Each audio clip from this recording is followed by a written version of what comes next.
25শে March Goalanda উপজেলার দৌলতদিয়া ফেরিঘাটে বাস ডুবিতে মৃত ব্যক্তির পরিবার এবং ট্রেন দুর্ঘটনায় মৃত ও আহতদের 15 জনের মাঝে আর্থিক সহায়তা প্রদান করা হয়েছে।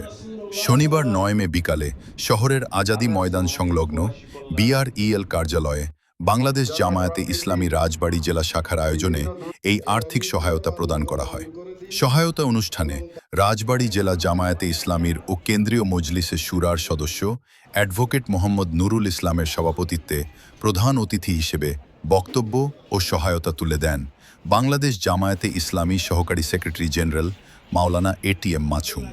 জেলা জামায়াতের সেক্রেটারি মোহাম্মদ আলিমুজ্জামানের সঞ্চালনায় সৌদি জামায়াতে আমির আজাজ সৌবানী, জেলা জামায়াতে ইসলামীর নায়েবে আমির হাসমত আলী হাওলাদার, পাংশা উপজেলা আমির মৌলানা সুলতান মাহমুদ, রাজবাড়ী সদর উপজেলা আমির মোহাম্মদ হেলাল উদ্দিন, কালুখালী উপজেলা আমির মৌলানা আব্দুর রহফ বক্তব্য রাখেন।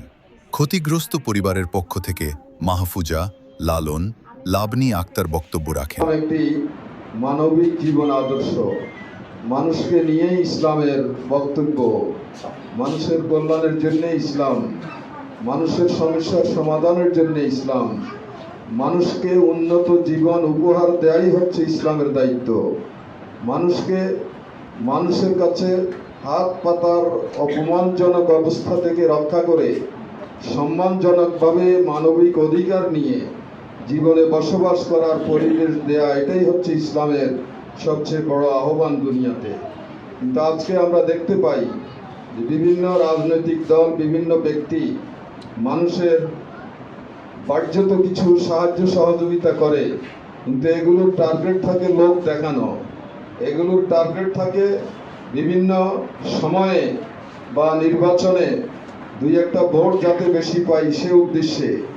আমরা এই সমস্ত উদ্দেশ্যে কারো কোনো উপকার করি না। আমরা যত উপকার করি সব উপকারের টার্গেট হচ্ছে ইবতাগুনা ফাদলাম মিনাল্লাহি ওয়া রিদওয়ানা, আল্লাহর সন্তুষ্টির জন্য, আল্লাহকে রাজি খুশি করানোর জন্য, আল্লাহর রেজামন্দি হাসিলের জন্য, আল্লাহর কাছ থেকে সওয়াব পাওয়ার জন্য আমরা মানুষের কল্যাণে তাদের পাশে দাঁড়াই, মানুষের বিপদ মুসিবতে আমরা তাদের পাশে দাঁড়াই। জামাত ইসলামীর সারা দেশে সব সময় আপনারা দেখবেন বন্যার সময়ে, প্রাকৃতিক অন্যান্য বিপদের সময়ে, কোনো অ্যাক্সিডেন্ট বা দুর্ঘটনার সময়ে বা একেবারেই মানবেতর জীবন যাপন করছেন, মৌলিক অধিকার নিয়ে জীবন যাপন করতে পারছেন না, এই ধরনের মানুষের পাশে তাদের মৌলিক অধিকার ফিরিয়ে দেওয়ার জন্যে আমরা কাজ করি। এগুলো লোক দেখানোর জন্য নয়, দুনিয়ার কোনো স্বার্থে নয়, শুধুমাত্র আল্লাহ রাব্বুল আলামিনের সন্তুষ্টি পাওয়ার জন্যে।